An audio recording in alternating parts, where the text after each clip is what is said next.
Bienvenue sur le podcast de Quasi Demi, le podcast qui pousse vos habitudes dans le bon sens. Je suis Emna. Et je suis Alain. Ensemble, nous avons créé le site Quasi Demi afin de vous permettre de faire vos courses les yeux fermés. Et aujourd'hui, c'est à travers ce podcast que nous souhaitons vous guider vers un mode de vie plus sain, grâce à l'interview de véritables experts dans tous les domaines. Alors branchez vos écouteurs et bonne écoute. Bonjour à tous et bienvenue dans ce nouvel épisode du podcast Quasi Demi. Je suis Emna et aujourd'hui, j'ai le plaisir d'accueillir Alix Noblat. Bonjour Alix, bienvenue dans le Quasi Talk. Moi, je suis ravie de t'accueillir parce que je suis aussi une grande sportive comme toi. Alors moins que toi, ça c'est sûr, mais je suis aussi passionnée par tout ce qui touche au running, à l'alimentation saine, etc. Donc, je suis ravie de découvrir ce que tu vas partager avec nous aujourd'hui. Avant de commencer à rentrer dans le vif du sujet sur ce que tu fais, quels ont été les challenges sportifs que tu as relevés, etc. Est-ce que tu peux commencer par te présenter auprès de notre audience? Écoute, bonjour Emna. Écoute, moi je suis très contente aujourd'hui de participer à ce podcast. Quasi Demi m'accompagne maintenant depuis bientôt 2 ans, donc ça me fait plaisir d'être ici à cet instant. Alors moi, j'ai plusieurs casquettes, je dirais. On va commencer par la première casquette que j'ai, c'est je suis coach sportif. Par la suite, j'ai été à 2 reprises aventurière de Koh-Lanta et puis aujourd'hui, je vis grâce à mes partenaires et à la création de contenu sur les réseaux sociaux. Super. Et justement, Koh-Lanta est l'émission probablement qui t'a rendu célèbre. Et t'as même participé à Koh-Lanta à 2 reprises, si je me trompe pas. Une première fois lors d'une série classique, et puis dans un second temps pour les 20 ans de Koh-Lanta, si je me trompe pas, c'était quelque chose comme ça.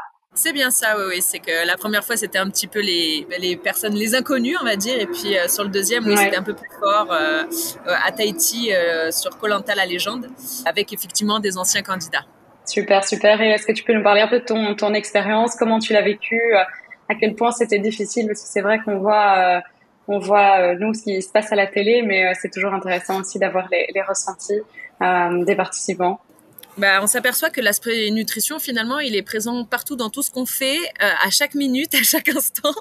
Et sur Koh-Lanta, je dirais que c'est la chose dans laquelle j'ai le plus souffert, c'est le manque de nourriture. C'est une de ces fameuses. Finalement, j'aime pas appeler ça une télé-réalité. C'est vraiment une vraie aventure humaine et pleine de sacrifices, et par la suite, effectivement, ça reste un jeu de stratégie. Mais oui, c'est dormir sur le sol, revenir on va dire à la source, finalement, sans confort, sans nourriture, c'est très pénible, oui. Et finalement, quand on s'aperçoit que le corps n'a plus la force, la tête quand même le cerveau se met un petit peu en mode survie, et c'est grâce à ça qu'on arrive chaque jour à moins qu'on se fasse éliminer, bien évidemment, mais c'est comme ça que chaque jour on arrive à passer par-dessus les obstacles, quoi. Ouais. Et ça a été quoi le moment le plus difficile pour toi? Le moment le plus difficile pour moi, c'est toujours finalement ces moments de conseil, ces moments de stratégie, parce que moi, comme je l'ai dit lors de mon casting, si je devais faire Koh-Lanta sans caméra, sans le jeu, finalement juste vivre sur une île déserte, j'irais tenter l'aventure. Et puis finalement, de devoir éliminer au sein de sa propre équipe, surtout au début, quand on apprécie tout le monde, quand c'est encore un peu le monde des bisounours, c'est le plus dur, de faire de la stratégie. Ensuite, ça c'est vraiment la chose la plus dure que j'ai eu à vivre lors de ma première saison, mais lors de la deuxième, par exemple, c'était plus chacun pour soi et puis on avance, quoi. Donc, j'ai moins eu de remords vis-à-vis de ça sur ma deuxième aventure. D'accord, ok. Mais physiquement, il y avait quand même des épreuves qui étaient très dures. Physiquement, les épreuves finalement sont toutes très dures. Déjà, au bout de 3 jours, entre 3 et 5 jours, les premiers vrais effets du manque de nourriture se font ressentir. On est très vite étourdi, on a une tension basse, on commence vraiment à avoir faim, on se sent faible. Et puis chaque épreuve, qu'elle soit juste logique, physique, en équipe, statique, toutes les épreuves, on va être obligé de se dépasser, parce que justement, notre cerveau, il turn off là direct et on y va pour la victoire, quoi. Et tu t'étais un peu entraînée avant? Oui, sur le premier, j'étais entraînée. À l'époque, je pratiquais beaucoup le crossfit. Donc, je suis arrivée quand même assez musclée. Ça m'a un petit peu joué des tours finalement, puisque je mangeais 6 à 8 fois par jour à l'époque. Et puis, j'entretenais ma masse musculaire pour déplacer des charges lourdes. Donc quand je suis arrivée sur ma première aventure de Koh-Lanta, le manque de nutrition, il m'a fait mal vraiment très très vite. Donc je me sentais quand même entraînée. Et sur la deuxième, j'ai plus travaillé ce qui était épreuve type statique. Et puis dès lors, j'avais déjà un autre physique, j'étais beaucoup moins musclée. J'avais commencé un petit peu à me mettre légèrement à la course à pied. Donc voilà, mais après je me suis pas entraînée de manière intense. Voilà. De toute façon, on le sait, hein, c'est pas le plus sportif qui gagne à Koh-Lanta, c'est le plus stratège. Ouais. Il faut du cerveau aussi. Et alors c'est là que tu as rencontré Mathieu Blanchard, qui est aussi devenu une grande célébrité pour le coup, en particulier pour ses compétences en running et les nombreux défis qu'il a pu relever. Aujourd'hui, vous courez pas mal, vous faites pas mal de trails en couple. Quand est-ce que toi, tu as commencé de ton côté à t'intéresser justement à la course à pied? Alors moi, je m'y suis mis à la course à pied il y a... vraiment, réellement, je me suis mis il y a 2 ans. Avant, quand je faisais du crossfit, je détestais la course à pied. Lorsqu'il y avait des entraînements, des WOD, je fuyais la course à pied même quand il y avait entre 200 et 400 mètres. C'était vraiment quelque chose je n'aimais pas ça. Je trouvais toujours le moyen d'aller sur un ergo, donc les outils cardio, le rameur. J'adorais le rameur. J'adore toujours ça d'ailleurs. Et puis, en fait, l'élément vraiment qui a été déclencheur en course à pied, je dirais que c'est certes la rencontre de Mathieu. Lui était déjà athlète Canada, Salomon Canada à l'époque, pas encore international. Mais l'élément déclencheur, ça a été en août 2020 quand ma petite sœur a mis fin à ses jours. Moi j'ai appris le décès de ma sœur quand j'étais en salle de CrossFit et puis dès lors en fait je ne supportais plus d'être enfermée. La salle entre 4 murs, la boxe qu'on appelle ça, c'était plus possible pour moi. Et en fait, finalement, pour me sentir, pour extérioriser toute cette peine, pour faire mon deuil, j'ai eu besoin de grand air. J'ai eu besoin de nature et j'ai eu besoin de me sentir... D'être dans la nature, Voilà, et j'ai eu besoin de me sentir inconfortable dans la situation pour sentir finalement vivant, de sortir vraiment de ma zone de confort. Et rien de mieux que la course à pied que je n'aimais pas, où j'étais pas forcément fortiche. Et puis là, c'est un sport vraiment qui s'est ouvert à moi. C'est un sport que je ne connaissais pas, que je connais, j'en apprends tous les jours. Et c'est vrai que du coup, j'ai une marge de progression encore qui s'ouvre à moi encore sur l'avenir, qui est assez conséquente. Et puis c'est un sport finalement qui... C'est différent si tu cours dans le sable, c'est différent si tu cours dans la montagne, en altitude, pas en altitude. Le terrain est tellement divers et varié qu'il y a plein de choses à connaître de sport du trail running. Voilà, donc ça fait 2 ans et puis pour l'instant, je m'en lasse pas. Ah, génial. Et là, le plus gros défi justement running que tu as fait?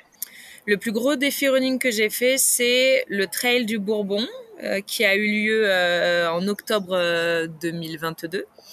Où j'ai fait un peu plus de 105 km et 7000 de dénivelé positif sur la belle île de la Réunion, dans le cadre d'un événement qui est assez populaire. Sur combien de temps c'était ça? Alors moi, j'ai mis 29 heures et quelques. Donc c'était d'une traite? Ah oui, c'est d'une traite. oui, c'est d'une traite. C'est pas une course à étapes. C'était lors de l'événement de la Diagonale des Fous, qui est assez populaire quand même dans le monde du trail. Ouais. Après, le plus gros volume, on va dire, que j'ai fait en kilomètres, c'est le Marathon des Sables. 250 kilomètres en 5 étapes. C'est assez costaud, surtout que les conditions, on dort sous des tentes berbères, on porte sa propre nourriture, donc si on n'en a pas pris assez, on s'en prend qu'à nous. On est en semi-suffisance, on va dire, entre guillemets, puisque juste l'eau nous est fournie en quantité réglementée. Et puis voilà, je pense que je l'ai fait plusieurs fois. C'est le plus gros volume de kilomètres que j'ai fait, oui. Ouais, et puis il y a les conditions qui sont pas faciles parce qu'il fait très chaud, c'est dans le sable, donc faut s'adapter, quoi. Exactement, il y a une question. Belle réalisation. Merci beaucoup. Effectivement, c'est ça. C'est pour rebondir là-dessus, il faut s'adapter autant quand tu es en montagne, en altitude, où tu dois t'acclimater. Tu dois aussi t'acclimater pour la chaleur finalement. Et je dirais que c'est plus dur pour la chaleur parce que, par exemple, quand on est en montagne dans le froid, on peut se mettre des couches techniques, etc. On peut réussir à se réchauffer avec le mouvement, etc.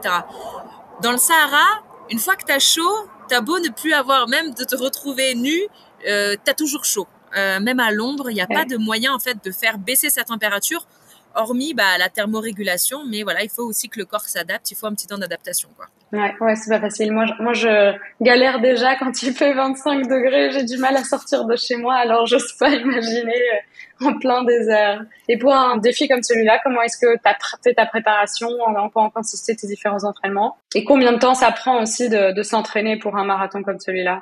Alors finalement, le marathon des sables, je dirais qu'il est très effrayant comme ça sur le papier, mais tout le monde peut le faire. Il faut juste être patient, puisque c'est sûr que quand on prend la décision de marcher, comme moi je l'ai fait sur le dernier marathon des sables, on va mettre 24 heures pour faire 90 km. Mais voilà, les barrières horaires sont vraiment très larges, elles sont vraiment accessibles à tous. Maintenant, dans les conseils que je pourrais donner, moi j'ai fait beaucoup de plats parce qu'effectivement, il n'y a pas beaucoup de dénivelé, il n'y a pas beaucoup de relief sur ce genre d'aventure. Donc faire beaucoup de plats et apprendre à être patient, à courir finalement lentement parce que le sable nous freine beaucoup. Et puis faire beaucoup de renfort. Moi, je suis quelqu'un qui en fait beaucoup et qui recommande beaucoup de faire du renforcement musculaire pour justement éviter les blessures et puis préparer son corps sur un milieu totalement instable qu'est le sable. C'est comme courir dans la neige. Voilà, c'est très instable. On travaille beaucoup ce qu'on appelle la proprioception. Et puis voilà, c'est pas évident. Donc voilà, je fais des petits volumes d'entraînement à plat et beaucoup de renforcement musculaire en amont de ce genre de course. Ouais, je peux imaginer que c'est des distances qui restent assez conséquentes et comme tu le mentionnes, les conditions sont aussi vachement différentes et en effet, il faut bien s'adapter.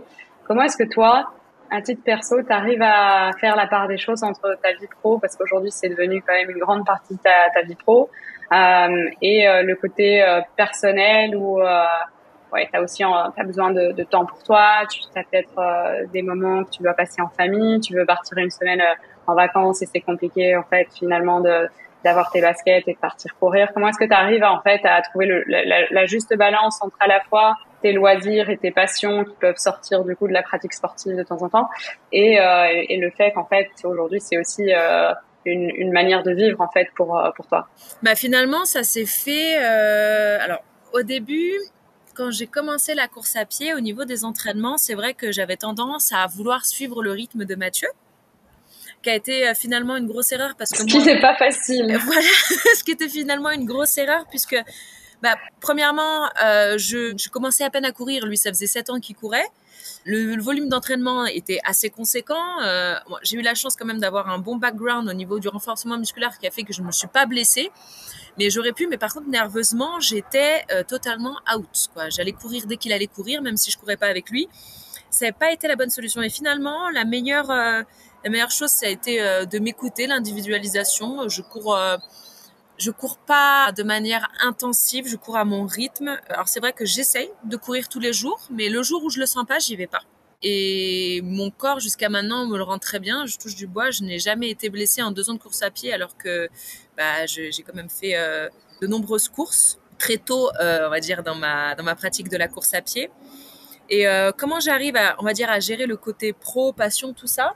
J'aime bien me caler sur le modèle que j'utilise, le modèle entre guillemets que j'utilise sur mes réseaux sociaux, c'est qu'en fait, je partage les choses de manière naturelle. J'aime pas me sentir forcée de dire tel jour, telle date, il faut que je poste.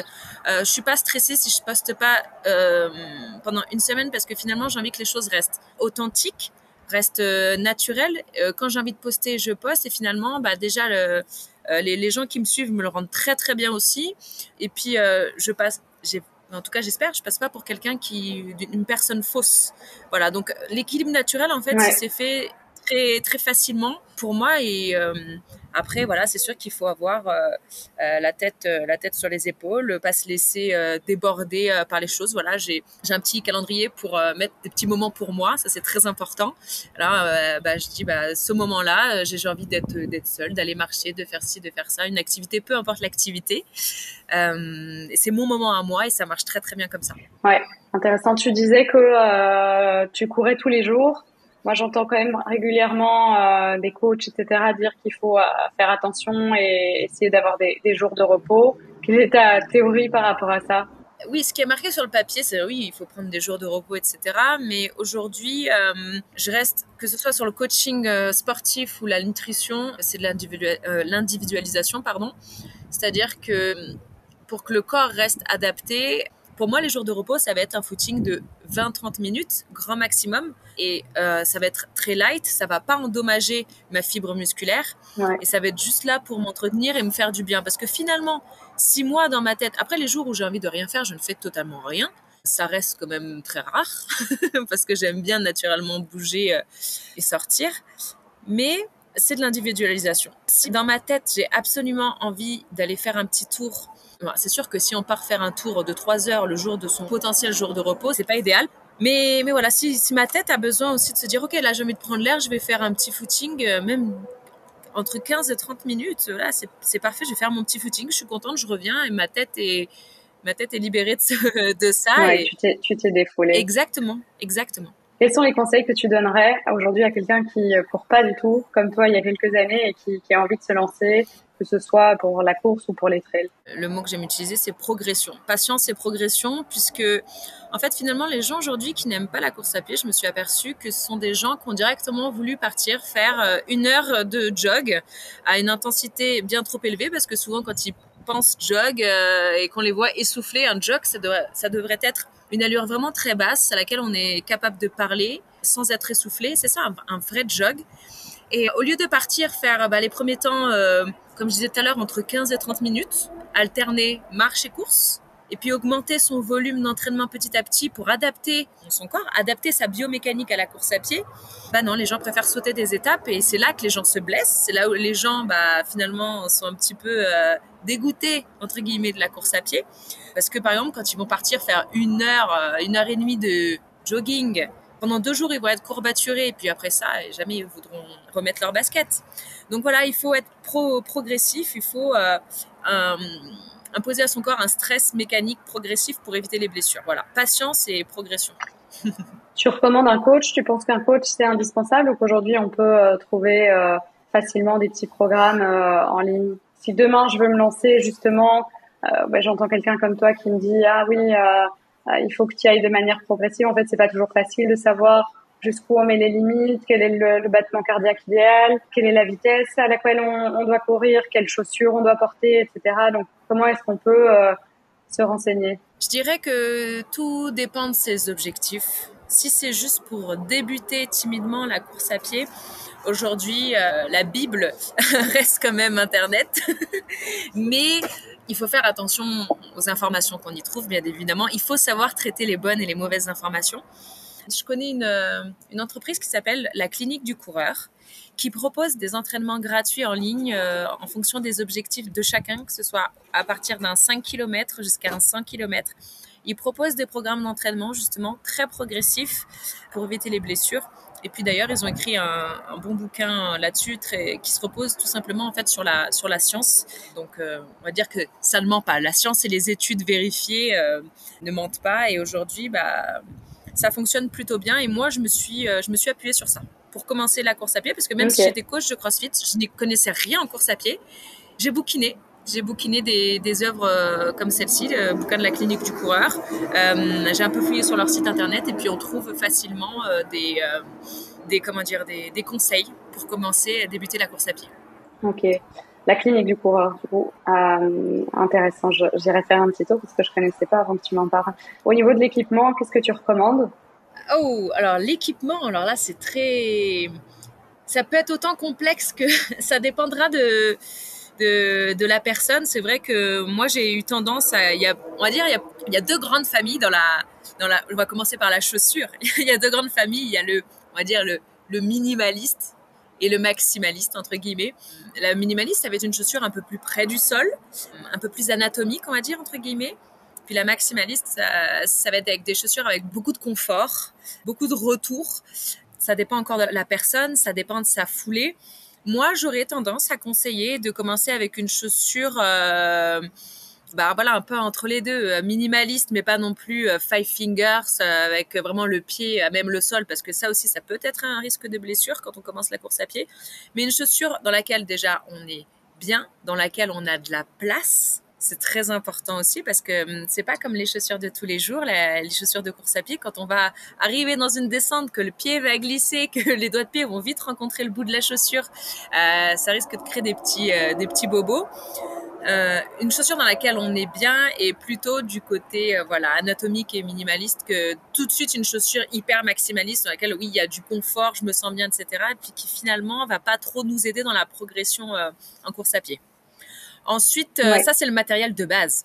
Je dirais c'est le matériel de base, mais aujourd'hui on va pas se mentir, hein, une paire de chaussures en course à pied, une bonne paire de chaussures, ça coûte cher, c'est un budget. Même si on en trouve encore sur le marché qui reste abordable, je trouve quand même que c'est finalement pas donné. Tu changes de chaussures en fonction du type de course, donc tu as des chaussures pour courir sur la route et une autre paire pour courir quand tu es dans la montagne, dans la forêt, qui sont plutôt des chaussures de trail, ou tu as une paire de chaussures qui convient à tout type de terrain. Alors moi je dirais que ça dépend du niveau de la personne et notre fréquence de pratique de course à pied. Aujourd'hui les marques proposent des chaussures polyvalentes autant pour le trail que pour la route. Moi j'aime bien utiliser des chaussures différentes. Moi j'utilise une chaussure quand je vais en montagne avec un peu plus de grip. S'il y a de la neige, s'il y a de la glace, ça va être encore plus de crampons et carrément avec des vis dans mes chaussures comme des spikes pour encore plus agripper à la glace, exactement. Et puis sur la route, une autre paire de chaussures encore. Donc oui, effectivement. Puis j'ai encore une autre paire de chaussures pour le renforcement musculaire parce que là, j'utilise vraiment des chaussures hyper minimalistes pour avoir le plus de contact avec le sol, le plus sentir mon pied, la stabilité de mon pied, faire travailler tout ça. Donc moi, j'ai une paire de chaussures effectivement différentes en fonction du terrain sur lequel je me lance. Ok, donc ça c'est pour les chaussures. Il y a d'autres choses, la montre, la gourde, camelback, gourde. Il y a pas mal d'équipements qu'on peut avoir. Donc alors, effectivement, il y a énormément d'équipements qu'on peut avoir. Tout dépend de sa pratique. Je le dis encore une fois, c'est que aujourd'hui pour aller courir, il y a besoin de rien à part, c'est vrai, une paire de baskets, un t-shirt, un short. Maintenant, c'est vrai que quand on commence à progresser en course à pied, on veut du matériel plus technique, on veut du matériel plus léger. Mais le minimum, quand même, moi, j'aime bien recommander soit le gilet d'hydratation pour les gens qui sont à l'aise avec une ou deux flasques ou une ceinture. Déjà, pour commencer la course à pied, une ceinture avec une flasque parce que moi, quand je conseille mes athlètes, j'aime bien qu'ils partent quand même avec une petite gourde. On ne sait jamais ce qui va arriver. Ouais. Surtout quand on part en trail. Finalement, quand on part en trail, je ne vais pas pointer du doigt la route, mais moi, je recommande toujours de partir avec une petite flasque, une petite collation. Ça mange pas de pain, voilà. On ne sait jamais ce qui peut arriver. Un petit coup de mou, se perdre dans ses pensées pendant son trail et puis ne plus retrouver son chemin, voilà. Donc, une petite ceinture avec une petite flasque et une petite collation, ça, c'est le petit matériel obligatoire pour moi, à mon sens. D'accord. Et au niveau de la montre? De nouveau, tu me diras, ça dépend de la pratique de la course que tu veux avoir, mais dès qu'on commence à s'y mettre, qu'on se fixe, un challenge, 20 km, un marathon, ce genre de choses, ça peut être utile. Bien sûr, et puis finalement, la montre, je la recommanderais à tous, mais il faut savoir l'utiliser dans le sens, il faut savoir bien traiter les informations. Aujourd'hui, les informations qui sont données par une montre, par exemple comme la fréquence cardiaque alors qu'elle est prise au poignet, on ne peut pas trop s'y fier finalement. Mais par exemple, effectivement, pour avoir son temps régulièrement sur un objectif, admettons 5 km, ça nous permet, avec un suivi, maintenant les applications sont très bien faites, avec un suivi donné, on peut savoir si on progresse ou pas. Et c'est un bon moyen de voir comment on évolue en course à pied. Et après, c'est vrai que aujourd'hui, les différentes marques proposent des logiciels très développés pour optimiser ses performances avec des tonnes de données. Mais voilà, c'est vrai que la montre, moi, je la recommande. Surtout quand on veut être coaché. C'est important pour le coach d'avoir des retours. Et puis, l'athlète peut directement rentrer automatiquement une fois qu'il a fini la séance. Ça envoie sur un logiciel qui va donner l'information au coach. Ça va rentrer directement dans son plan d'entraînement. Ça peut être intéressant. Moi, je la recommande, même quand on débute la course à pied, finalement. Et qu'est-ce que tu penses d'applications comme Strava auxquelles on peut connecter les montres, mais après je sais qu'il y a certaines montres comme Garmin qui ont aussi leurs propres applications. Comme tu le dis, il y a des coachs qui travaillent avec des applications sur lesquelles les données aussi s'actualisent automatiquement. Mais qu'est-ce que tu penses d'une application plus réseau social, parce qu'on peut parler presque d'un réseau social dans le cadre de Strava? Est-ce que tu trouves ça sain en fait au final d'avoir tes courses qui se uploadent, de les comparer avec d'autres personnes, ou est-ce que tu te dis en fait on n'est pas en train de reproduire un petit peu là les vices qu'on peut avoir avec d'autres types de réseaux sociaux?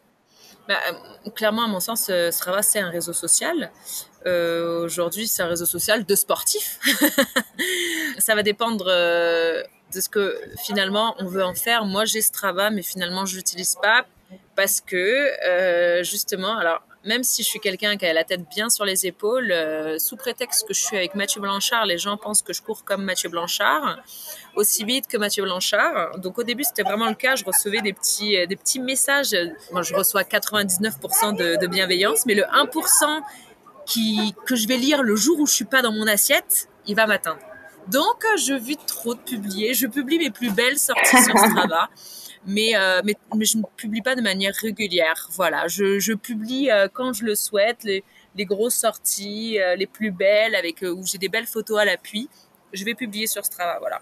C'est comme finalement les autres réseaux sociaux. Hein. Il faut que ça reste sain. Du moment où ça commence à prendre trop aux tripes, c'est que c'est pas le bon truc. Ouais, il faut pas que ça te touche personnellement et que ça t'affecte. Et ouais, je pense que y en a pas mal qui font ça et pour qui ça fonctionne. Donc après, tu peux aussi décider de publier tes courses et d'avoir un suivi sans que ce soit public. Donc ça peut aussi être utile à certains juste pour du suivi perso. Évidemment. Si on parle un peu récupération, parce que une fois que tu as fait une grande course, il faut récupérer. Tu parlais tout à l'heure parfois de ceux qui se dégoûtent parce que la première course, ils essayent directement d'y aller à fond et ils se crament parce qu'ils courent trop vite, ils courent trop longtemps alors qu'ils sont pas préparés. Comment est-ce qu'on peut récupérer en fait d'une bonne course et pas être tout courbaturé le lendemain? Est-ce que tu as des petits conseils? En matière de récupération, on pense souvent après l'effort. Mais finalement, alors moi je m'occupe du suivi nutrition de Mathieu et finalement je me suis aperçue que c'est au quotidien qu'il faut bien s'occuper de sa nutrition, de son hydratation. Et puis il y a plein de petits facteurs comme ça pour optimiser, plein de petits curseurs pour optimiser sa récupération, que ce soit le sommeil, que ce soit la nutrition, que ce soit son cadre de vie, sa charge mentale. Mais pour quelqu'un qui veut directement, après sa course à pied, optimiser sa récupération, ça va se passer, à mon sens, par la nutrition, avec une petite collation protéinée, avec une source de glucides, et puis une hydratation à sa soif, sans se gaver non plus. Et puis si la personne essaye de se forcer à manger, qu'elle n'y arrive pas, c'est pas grave, elle décale un petit peu sa collation. Aujourd'hui, l'aspect fenêtre métabolique, dont on entend souvent parler, oui, juste après ton entraînement, il faut que tu manges dans la demi-heure, etc. Ça revient un petit peu sur le tapis. Les études s'y remettent un petit peu pour savoir si oui ou non c'est vraiment indispensable. Donc là-dessus, je me prononce pas trop, mais voilà, moi ce que je recommande à mes athlètes, c'est une petite collation protéinée avec une source de carbs et puis une hydratation à sa soif. Ça, c'est pour directement après son running, la meilleure récupération. Et d'un point de vue étirement, est-ce que toi tu recommandes, je sais qu'il y a un petit peu deux clans, ceux qui disent oui, étirez-vous directement après votre course, surtout ça vous permettra d'éviter les courbatures, etc. Et il y en a d'autres qui disent au contraire, en fait, il faut pas le faire trop rapidement. Qu'est-ce que toi tu en penses? Les courbatures sont souvent dues à une charge d'entraînement soit qui n'est pas progressive, soit un gros volume d'un coup où les muscles ont justement subi beaucoup de dégradation. Et les courbatures, c'est naturel. C'est un processus d'inflammation qui est là justement pour réparer nos muscles. Quand il va y avoir un effort intense et qu'on sent vraiment qu'on va avoir des courbatures, c'est qu'en fait finalement le muscle, voilà, il s'est beaucoup détérioré. Et aller faire des gros étirements sur une fibre musculaire qui est déjà endommagée, je ne le recommande pas. Du moins pas tout de suite après sa sortie. Je vais plus être dans une récupération active avec des mouvements, un petit peu de mobilité si la personne en sent le besoin. Venir faire un petit peu des exercices de mobilité et du massage. Le massage peut faire énormément de bien aussi, activer un petit peu la circulation avec un petit courbeau d'huile essentielle et puis ça marche très bien aussi. Voilà, donc je suis pas de, je dirais que je sais pas que je suis pas de l'école étirement juste après le running, mais voilà, plutôt aller favoriser une bonne douche. Une douche où on va alterner le chaud, le froid, pareil, pour une histoire d'activation de la circulation, pour optimiser sa récupération, et puis des petits exercices de mobilité si vraiment la personne en a envie. Maintenant, voilà, les gens qui s'accrochent à une barrière et qui s'étirent le quadriceps à fond pour éviter les courbatures, je suis pas sûre que ce soit la meilleure solution. Ouais. Et tout ce qui est massage? Alors, massage, effectivement, massage, il faut que ce soit aussi délicat. Hein. S'il y a quelqu'un qui vient vous masser fort et massacrer votre fibre alors qu'elle est déjà assez endommagée, il n'y a pas d'intérêt. Il faut que ce soit un moment de plaisir, le massage. Même si c'est vrai que quand on se masse avec un rouleau, ça peut vite devenir assez douloureux. Mais moi, je suis pour. moi, je suis pour. Moi, ça me fait. En tout cas, ça marche très bien sur moi. Ça marche. L'automassage, puis on n'a pas besoin non plus d'avoir un masseur, etc. L'automassage marche très bien. Aujourd'hui, il y a des rouleaux, il y a des balles. Et puis ça peut être très simple, très doux, avec moi je recommande toujours avec une huile de récupération faite maison. Quand je fais mes petites courses sur Casidomi, je prends toujours une petite huile neutre de macadamia. Elle pénètre mieux dans le muscle, avec huile essentielle de Golteri et d'hélicryse. Donc Golteri pour limiter l'inflammation, même si l'inflammation est quelque chose de naturel et doit avoir lieu, et l'hélicryse pour favoriser la circulation. Voilà. Donc je fais ça. Je mets aussi pour l'inflammation quelques gouttes de citronnelle, parce que c'est vrai que Golteri et l'hélicryse, ça sent très fort. Oui, j'allais dire. Et puis c'est sûr que quand on en met, tout le quartier sait qu'on a mis de l'huile essentielle. Et puis voilà. Mais moi, c'est vrai que j'aime beaucoup bosser avec les huiles essentielles. Donc un petit automassage comme ça avec des petites huiles qui font du bien. Et puis pour moi, c'est pas mal.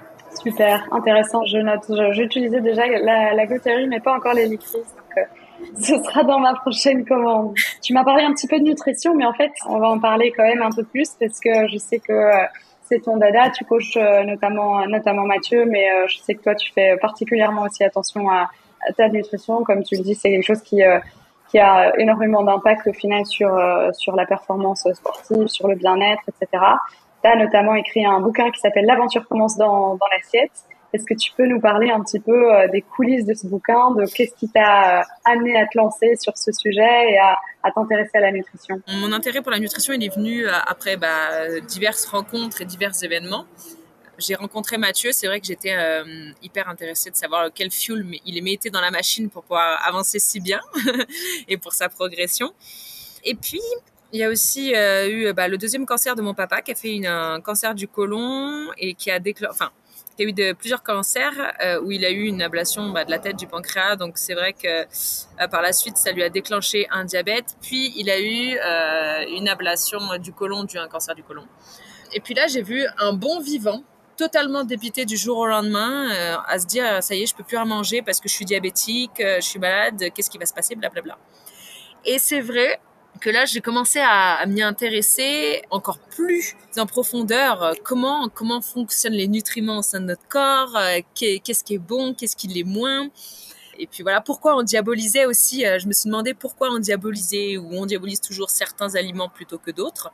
Et puis voilà, ça a été les prémices de ça. Donc j'ai commencé à faire des petites recettes que je publiais sur les réseaux sociaux. Et puis les éditions Hachette m'ont contacté en me proposant d'écrire un livre dans lequel j'aborde vraiment les bases, parce que ça reste quand même un livre de recettes. J'aborde quand même finalement les bases d'une bonne alimentation, équilibré et varié. Et puis je voulais qu'une personne comme ma maman qui n'y connaisse rien ouvre le bouquin et puis sache comment ça fonctionne un petit peu. J'ai pas fait vraiment quelque chose de poussé en nutrition parce que j'ai pas les diplômes pour, on va dire, justifier de mes connaissances. Donc ça, c'est un sujet sur lequel on reviendra plus tard, parce que du coup, j'ai repris mes études aussi à distance dans ce cadre-là. Et puis voilà, de là sont nées 50 recettes pour les sportifs, principalement végétariennes, je dirais même 100% végétariennes, puisque c'est le mode d'alimentation que j'ai adopté depuis quelques années, qui me convient très bien et qui convient le mieux, on va dire, à mon système digestif et puis à mon mode de vie. Donc, elle est végétarien, pas vegan. Je suis végétarienne, ouais, pas végane. Super. Et donc là, maintenant, tu t'es relancée du coup dans des études pour te former davantage alors sur le sujet, comme tu mentionnais. Tout à fait. Il y a un bachelor qui me faisait des grands signes, un bachelor de sciences et nutrition du sportif, qui m'a fait de l'œil. Et puis donc, pour pouvoir y parvenir, je me suis lancée sur un BTS diététique à distance. Et puis là, je suis en plein dedans, 2 ans à distance pour apprendre les vraies grandes bases de la nutrition, avec un beau diplôme à l'appui. Et puis j'espère par la suite une année encore en plus de bachelor. Voilà, aujourd'hui j'ai le temps, et puis je veux le faire parce que derrière j'ai des idées de développer justement l'accompagnement de sportifs, d'athlètes de haut niveau sur la nutrition. C'est quelque chose qui m'anime énormément. Au-delà de ça aussi, j'aime beaucoup cuisiner, donc voilà, c'est un bon combo. Voilà, exactement. Génial, mais écoute, hâte de voir ça et de voir ce que ça va donner dans quelques années, même si je sais que que déjà aujourd'hui tes conseils sont précieux. J'ai une petite question. Est-ce que tu prends des compléments alimentaires? Oui, je me complémente aujourd'hui en magnésium, Ouais. aussi de la mélatonine et de la vitamine C. En fait, je fais des cures en fonction de mon cycle menstruel déjà, en fonction de mes cycles d'entraînement, des objectifs que j'ai. Ça, c'est les 3 grands compléments que je prends de manière régulière, même si j'essaye quand même de faire des petites pauses quelquefois. Et j'essaye de me diriger vers des compléments au maximum naturels, bio, et contrôlés. Et contrôlés finalement, parce que ça peut vite arriver de prendre quelque chose qui n'est pas forcément bon pour soi, même si je suis pas athlète de niveau et que je suis pas soumise au contrôle antidopage. Je fais toujours très attention à ce que je consomme. Et puis, si on peut le considérer en tant que complément alimentaire, je consomme de la protéine végétale pour combler mes apports, parce que c'est vrai que j'arrive, pour arriver au taux de protéines qu'il me faut, l'alimentation, j'ai pas envie de me gaver non plus. Donc, c'est vrai que les shakers de protéines sont un peu mon allié. Ouais. Pour ça, et puis aussi tout simplement parce que quand on fait beaucoup de sport, en fait, derrière aller consommer des protéines après le sport ou même pendant, c'est utile pour notamment tout ce qui est bonne régénération des tissus, etc. Donc clairement, en général, on dit souvent que ceux qui font du sport doivent consommer davantage de protéines que ceux qui n'en font pas. Ouais. Exactement. Donc déjà pour optimiser sa récupération, et d'autant plus aujourd'hui, j'ai appris ça pas aujourd'hui, mais je m'en aperçois dans les sports d'ultra endurance. Pour optimiser son taux de lucidité sur des étapes très très grandes, on le voit beaucoup dans l'ultra-distance en cyclisme, les protéines sont essentielles pour rester lucide sur son vélo, rester lucide pendant une grande traversée, c'est essentiel. Et alors, pendant toi tes cours, justement, qu'est-ce que tu prends? Si maintenant tu dois aller faire, tu mentionnais des défis comme le marathon des sables, où tu dois faire 250 kilomètres, c'est c'est en 6 jours, je pense, les 250 kilomètres. Ouais, qu'est-ce que tu consommes sur une journée pour te nourrir? Parce que bon, l'eau, comme tu le mentionnais, vous est donné pour éviter que vous n'ayez à la portée, d'autant plus qu'il faut quand même consommer des assez grosses quantités d'eau parce que c'est des conditions climatiques qui sont difficiles. Mais d'un point de vue alimentaire, qu'est-ce que tu consommes sur ce type de course-là? Et qu'est-ce que tu consommes sur quand tu vas faire plutôt un petit footing de 5-10 kilomètres? Parce que forcément, tu consommes pas les mêmes produits. Alors, c'est une très très bonne question. Alors, pour revenir sur la course à étapes de type marathon des sables, où ça va être une course où je vais beaucoup transpirer et on va pas forcément s'en apercevoir parce qu'il fait très chaud, la transpiration sèche de suite. Il va falloir combler quand même sa perte en minéraux. Et donc, on va avoir tendance à consommer un peu plus de sel que d'habitude pour que l'hydratation soit optimale. Parce que quand on va boire beaucoup d'eau plate sans se complémenter, ce qu'on risque, c'est d'évacuer énormément tout ce qui est sels minéraux par la transpiration et les urines et se retrouver finalement en carence. Et puis, ça peut être vite un très gros désagrément et puis provoquer une déshydratation finalement, même si on a l'impression de boire. En matière de nutrition, déjà, il faut savoir comment ce qu'on dépense. Il faut déjà connaître sa dépense énergétique sur une journée déjà de base, une journée où on fait du sport. Et puis, pour une étape comme le marathon des sables, c'est sûr qu'il faudrait consommer plus de calories que ce qu'on en dépense pour un petit peu combler la charge dans le volume de kilomètres qu'on va devoir effectuer. Maintenant, moi, c'est sûr que c'est pour moi, là je vais parler pour moi parce que ça reste de l'individualisation, la nutrition, ça va être, par exemple sur le marathon des sables, cette année, alors moi c'était hors de question que je consomme du lyophilisé. Donc j'ai fait mes petits repas moi-même et puis c'était des repas à base de glucides complexes, des céréales, de la semoule de céréales pour que ça gonfle vite dans l'eau, des légumineuses pour les protéines, et puis des choses qui me tiennent un petit peu au corps et puis qui soient réconfortants parce que c'est très important le réconfort alimentaire sur ce genre de course à étapes. Pour ce qui est course plus courte, parce que marathon des sables, c'est pas ce que tu fais tous les jours, mais quand tu pars pour des courses de 10, entre 5 et 20 kilomètres, est-ce que tu consommes des bars? Est-ce que tu consommes des gels? Est-ce que tu prends des compotes? Enfin, je sais qu'il y a pas mal de choses qu'on peut prendre. Moi, je vais pas parler en kilomètres, je vais parler en heures, puisque c'est vrai que dans le trail, si on compare un 5 km route à plat et un 5 km avec 500 de dénivelé positif, ça va pas être, c'est pas la même chose. Ouais. Quand je pars sur une course de moins d'1 heure, je vais juste prendre peut-être une petite flasque d'eau avec moi. Je prends toujours une collation parce que comme je disais tout à l'heure, on sait jamais ce qui va arriver, mais finalement je vais pas la manger si tout va bien. Et puis sur une course entre 2-3 heures, une petite sortie trail basique. Moi, je mange toutes les 30 minutes. J'ai ma montre qui sonne. Ok, il faut manger.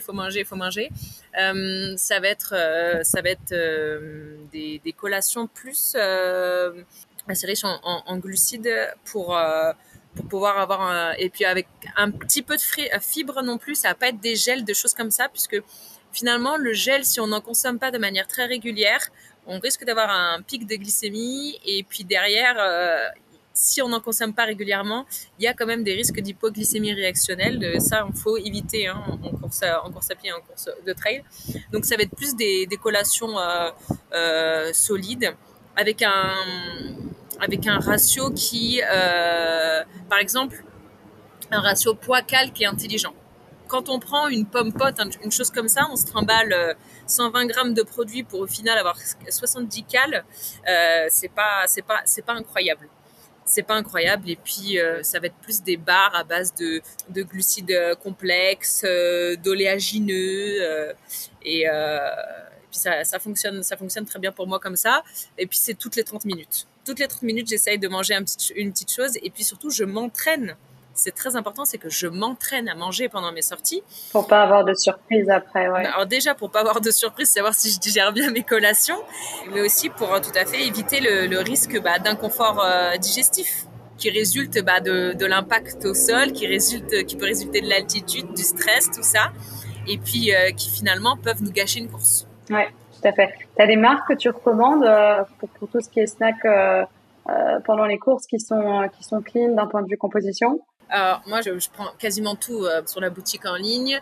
D'ailleurs, pour la petite anecdote, c'est que les dernières collations que j'ai prises, alors je t'avoue que je me souviens plus de la marque, mais on va vite retrouver ça, c'est que le ratio poids-cal était super. Ce sont des petites collations qui sont normalement plus pour les femmes enceintes ou en postpartum. C'est Jolie Mama, à mon avis. Exactement, c'est ça. Ouais. Et écoute, c'est hyper digeste, ça me convient très bien. La collation est séparée en 4, je pouvais prendre un petit snack toutes les 30 minutes, c'était parfait et ça m'a accompagné. C'est hyper bon, ça m'a accompagné. Et les petites barres aussi que j'ai adorées, que j'ai pris, ce sont les barres apéro. Ça, j'avais pris pour le Kilimanjaro aussi, c'est hyper... C'est pas Bao que tu avais pris? Comment? Bao? Non, pas Bao. Non, pas Bao. Non. Le petit souci que je rencontre avec Baou, c'est que au niveau du ratio poids du produit calories, pour moi, ça me convient pas. Ouais. Mais c'est une autre marque avec ils ont des barres qui s'appellent des barres apéro pistache salée qui sont excellentes aussi. Et puis j'ai roulé avec ça au Marathon des Sables, c'était parfait. Il y a ça t'a porté chance. Voilà. Après il y a une marque que j'affectionne particulièrement qui fait de très bons produits qui s'appelle NAC. Ouais. Ça, je consomme régulièrement aussi. On est en discussion avec eux pour le moment pour potentiellement les ajouter sur le site. Donc voilà, ils sont vraiment très bons, ils sont vraiment passionnés et puis ils sont vraiment attachés à avoir des produits naturels, des produits végétariens avec un contrôle et une qualité derrière et puis surtout un retour avec leurs sportifs. Ils sont très très attentifs au retour qu'ont les athlètes sur leurs produits. Vraiment, c'est vraiment très très intéressant de consommer leurs produits. Super. Écoute, on fera une petite wishlist avec des barres, avec un bon rapport avec toi. Comme ça, on est sûr que ceux qui cherchent, ils trouvent bien leur compte. Pour retourner un petit peu sur le sport et sortir de la nutrition, est-ce qu'il y a d'autres activités sportives, d'après toi, qui peuvent avoir un impact sur la performance à la course? Est-ce que toi, à titre perso, il y a d'autres sports que tu pratiques? Ou est-ce que non, mais en fait, il y en a certains que tu recommandes? Moi, je touche à tout. Je touche à tout dans le sport, mais c'est vrai qu'un très très bon complément à la course à pied, c'est le vélo. Le vélo, il est là si on se blesse en course à pied. Il est là quand on veut pas aller courir, mais qu'on veut travailler sa force, quand on veut faire du volume. Et c'est un sport qui n'implique pas d'impact aussi au sol. Donc, c'est une autre sorte de stress mécanique finalement. Et c'est un excellent complément à la course à pied. tout ce qui est sport porté finalement reste aussi des sports à envisager quand on veut pas aller courir. Mais pour moi, le vélo, ça reste le meilleur complément. Non, tu as bien raison. Et puis, il y a forcément un peu tout ce qui est renforcement musculaire qui est quand même assez complémentaire au running. Si on veut éviter de se blesser, ça vaut la peine de se renseigner. Il y a beaucoup de programmes d'ailleurs en ligne qui sont disponibles pour savoir quels exercices faire en renforcement musculaire, justement. Exactement. Est-ce que toi, il y a des choses que tu aurais aimé savoir avant de te mettre à courir? Tu as mentionné que au début, tu t'essayais de suivre le rythme de Mathieu et que c'est pas forcément une bonne chose et que c'est important de courir à son rythme. Est-ce qu'il y a d'autres choses que tu vois? Oui, moi j'aurais voulu qu'on me dise que finalement 80% de notre entraînement, ça va être du footing hyper léger. C'est-à-dire que pour faire du volume, c'est pas tout le temps full intensité, il faut aller à fond, il faut aller machin. C'est pour ça qu'il faut faire quand même attention quand on prend une montre. Il faut pas rester les yeux figés sur la vitesse à laquelle on va. Quand il a jeté un petit coup d'œil sur le site de la clinique du coureur et sur les programmes d'entraînement, il parle de zone d'intensité, zone d'effort. Et finalement, la zone 1, donc c'est la zone où on est capable de parler en courant. Et ben en fait, 80% de nos entraînements devraient être en zone 1. Encore 80%, je suis gentille, ça devrait être 80-90. Et 10% d'intensité, vraiment. Parce que si on fait trop d'intensité, si on pousse trop fort la machine, oui, certes, même si on dit « ouais, mais j'ai pas de courbature, je peux courir à fond aujourd'hui », nerveusement, le système nerveux, il peut avoir un coup. Et puis, sans qu'on s'en aperçoive, finalement, on devient contre-productif. Et puis on ne progresse pas. Mais voilà, j'aurais voulu savoir que finalement, on peut courir très lentement. Il vaut mieux courir très lentement, longtemps, ou de manière régulière que de pousser toujours le curseur au max, quoi. Ouais, tout à fait. Mais en effet, ça permet d'éviter les blessures. Et puis, en fait, c'est super utile si tu veux améliorer tes performances. On s'en rend pas souvent compte, mais courir longtemps, on appelle ça d'ailleurs endurance de base fondamentale de base. Ouais, endurance fondamentale. C'est hyper important. Et d'ailleurs, dès qu'on prend des coachs, ils nous tapent souvent. Enfin, moi, à titre perso, j'ai pris un coach et il me tapait sur les doigts en me disant non, c'est important que tu cours lentement, pas au-dessus de telle vitesse, etc. Et c'est vrai qu'au début, j'avais du mal à comprendre. Et puis, en fait, il suffit que tu te blesses une fois pour comprendre. Et puis, en fait, tu réalises que tu progresses en faisant ça, en courant pas trop vite. Donc, en effet, c'est un bon conseil à suivre. Alix, t'es une femme. Est-ce que tu peux nous parler de la place de la femme dans le sport et en particulier dans le running? Est-ce que ça reste quand même un milieu qui est majoritairement masculin? Est-ce que aujourd'hui il y a plus de femmes? Est-ce que tu arrives à toi, à titre perso, trouver ta place?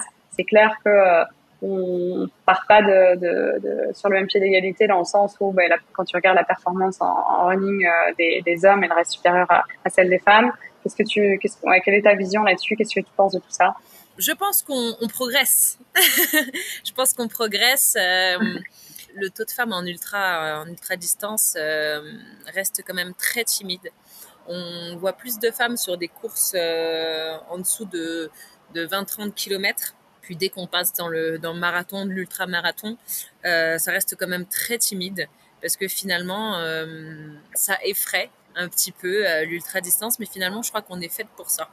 Je pense que c'est...